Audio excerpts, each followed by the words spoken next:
রাজ্যে Nipah virus আক্রান্ত সন্দেহে হাসপাতালে চিকিৎসাধীন দুজন নার্স। বারাসাতের এক বেসরকারি হাসপাতালে ভেন্টিলেশনে ভর্তি রয়েছেন দুজন নার্স। অসুস্থ এক নার্সের বাড়ি নদিয়ায়, আরেকজনের বাড়ি কাটোয়ায়।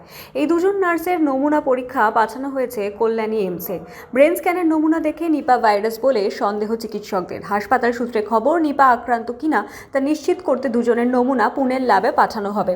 রাজ্যে দুজন নিপা ভাইরাসে আক্রান্ত হয়েছেন সন্দেহ করার পরই বিশেষ প্রস্তুতি নিচ্ছে রাজ্যের স্বাস্থ্য দফতর। নিপা ভাইরাসে আক্রান্ত কিভাবে হয় এই বিষয়ে রাজ্যের স্বাস্থ্য দফতর থেকে বিস্তারিত জানানো হয়েছে। বেলেঘাটা আইডি হাসপাতালে নিপা ভাইরাসের চিকিৎসার প্রয়োজনীয় পরিকাঠামো প্রস্তুত রাখা হয়েছে। নিপা ভাইরাসে আক্রান্তদের সংস্পর্শে কারা এসেছিলেন সেটিও খতিয়ে দেখা হচ্ছে।